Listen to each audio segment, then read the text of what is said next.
Is this going to work for us? We're going to finish chapter 6. Let's see. But right then, with the round moon glowing above, he didn't seem too bad. And when Jiming found the bracelet next to the sleeping rooster, I knew he wasn't bad at all. "Is this it?" he said, holding the bracelet in the air so that it mirrored the circle of the moon. I was so happy. I jumped up and hugged him. Then I laughed because he looked so surprised. As soon as the bracelet was in my hands, I ran inside and put it someplace safe, without even saying goodbye.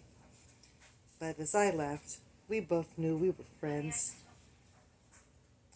"I was the baby then," Pei said proudly. "My crying helped you and Jiming become friends." "Yes," Meilan said, "and we've been friends all these years, though we had to keep it a secret from our parents."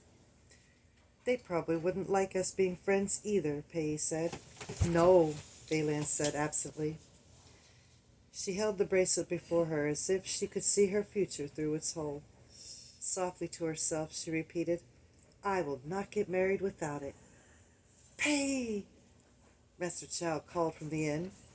The fight with Widow Chan must have ended, for now the shouts were for Pei. "Where are you?" Both girls looked up, alarmed. With haste, Pei removed the comb, and Milan put her bracelet back into its pouch and in her box. And then, scampering like a rabbit, Pei crossed over to the inn's yard, running past Rindy and the wall without a second glance. Rindy stared. The wall was blank. His carefully arranged message of "Pei is a melonhead" was gone, for without his noticing, the snails had slowly crawled back to the shelter of the shaded garden, leaving only a trail of ooze behind them. Chapter 7.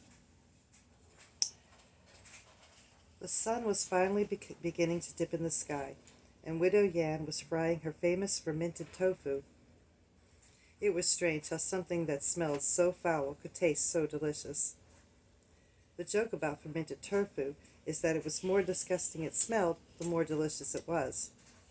And Widow Yan's tofu seemed to be proof of this, as an odor reminiscent of rotten garbage, mixed in with an unemptied chamber pot, reeked from it. Rindy could not think of anything that smelled more unpleasant, but he had often seen Meilan sneak some of the tofu over the wall to Pei, who ate it with rapture. Rindy brought the teacups to the table, setting them down one by one with a solid thud. With each thump, Master Chow groaned. "Oh, my head," Master Chow said, placing the palm of his hand to his forehead. "Please give me some quiet and some peace." Rindy grimaced. He needed peace more than Master Chow. Every day he had to listen to the innkeeper's petty bickering, and at night the sky's crying tormented him. Rindy was starting to believe the sounds were all in his head. Was he going crazy? He tried not to think about it. "I suppose one person's noise is another's friendly sound," Madame Chang said, turning to Mr. Shan at the table. "Much like the story of the rooster's cries to the sun, is it not?" Master Shan started, jerked out of his thoughts for a moment.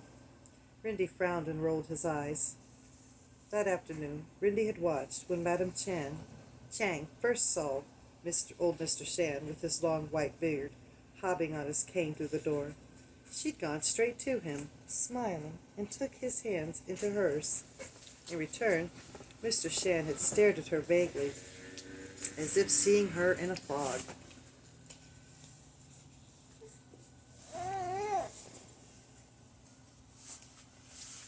"What's up? What's the story?" Okay. And then he shook his head. "No? Okay. We got our 4 minutes.